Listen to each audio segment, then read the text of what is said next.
And the second point is about integrity and dignity. There is a soul, or as the Quakers say, that of God in every person. This is a key. A woman named Bernadette Devlin once said, "To keep your dignity, you may have to give up everything else." Integrity is who you are when your eyes are wide open.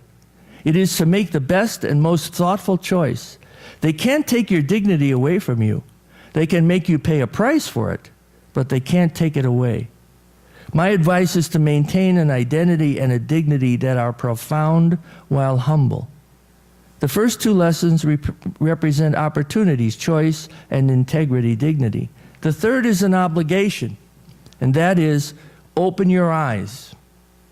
St. Augustine said, "Love God and do as you please." He did not say, "Do as you please." Look around you. Who do you see? I would say open your eyes and then do as you please. Find God in the other person, in what Christians call the least of these. Decide what you want with your eyes wide open, depending on who is at the table. See what's there. Put yourself in the context of your life. Walk across the street. See who is around. See as much as you can, and then make a decision. And the fourth one is relationships. If you exercise your ability to choose, maintain your integrity, look at the other and include them in your field of vision, then you will see the web of relationships with others and the whole creation. Then you will value a spirit of welcome and the practice of compassion. The gospel says, in the translation I read to you, become streetwise people. Streetwise was something I thought about when I was raising my children, and perhaps you did too. We want our children to be streetwise in the sense that they understand that bad things can happen. Sometimes they see it. We'd like to protect them from it. But we also want them to understand what the world is like. The simplest thing, of course, was don't run out in the street.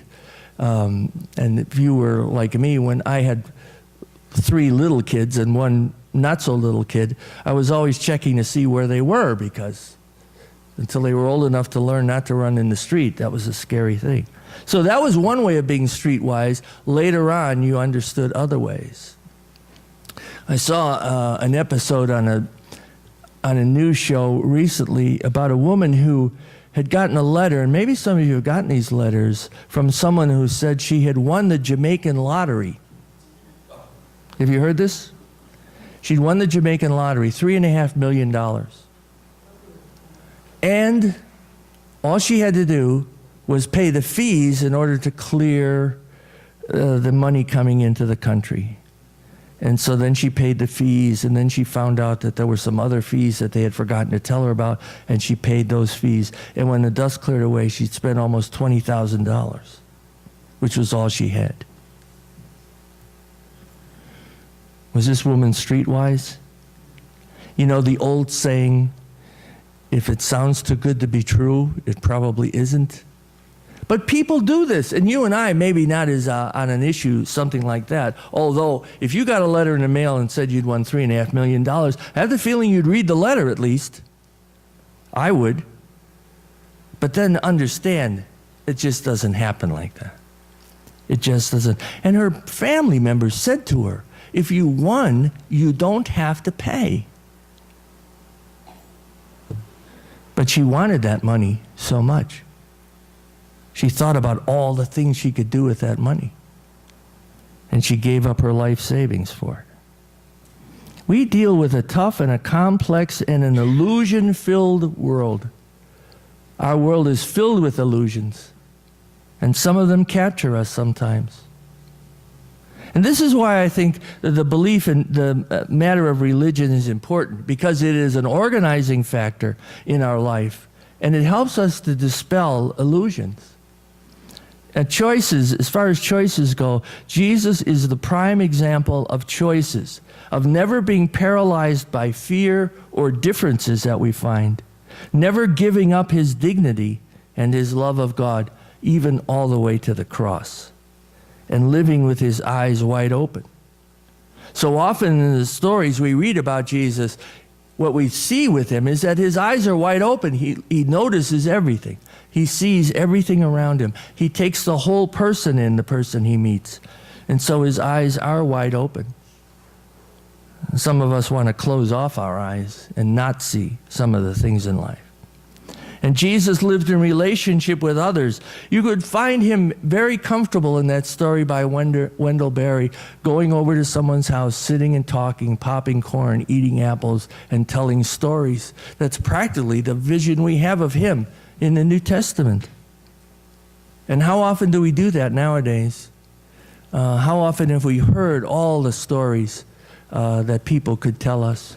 Do you know all the stories? Have you told your children and grandchildren some of the important stories in your life? And then this parable is also a surprise. I think if God stops surprising us, we have lost our sight of God. The parable is a surprise. The shrewd manager gets praised by the rich man. Hey, you're a pretty smart guy. You were taking care of yourself. I fired you, but I admire the fact that you're kind of a shrewd guy. The guy who just got fired decided he needed some good friends who would help him out. And so he cooked the books. He'd probably padded the books before, I think, actually. But he changed all the numbers and made these people who were just customers now into friends. People loved him for the news of the discounts, and probably loved the rich man too, because they thought the boss had authorized the discounts. What a nice guy. He's giving us these discounts. His manager just told him about them. And so he even gained some goodwill through his shrewdness for the boss. The rich man got the picture and praised the manager for a clever plan. This guy is alert, looking for angles, surviving by his wits. And Jesus said, I want you to be smart in the same way, but for what is right, for what is good, for what is true. To me, this is a better job description for being a Christian than what I often see. Our faith has to be tough.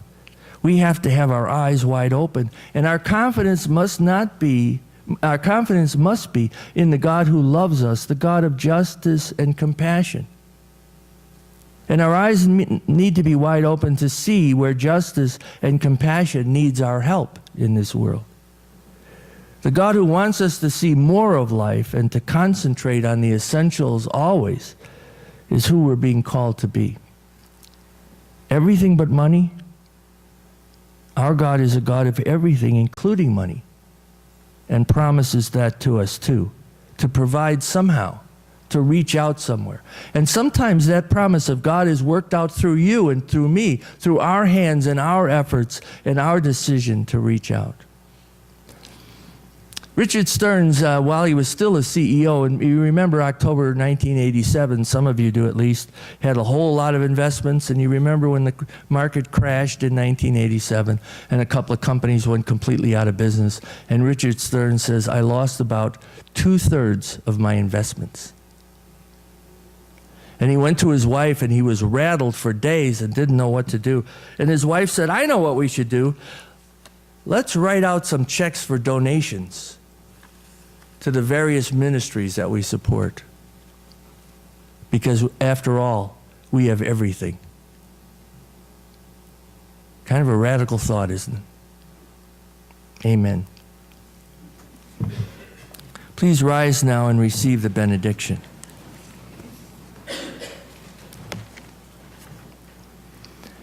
May the Christ who walks on wounded feet walk with you on your road. May the Christ who serves with wounded hands stretch out your hands to serve.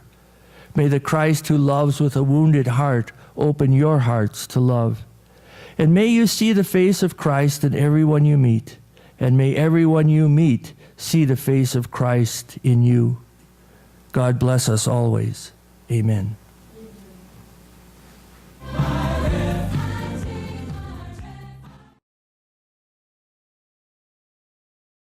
Big, huge church.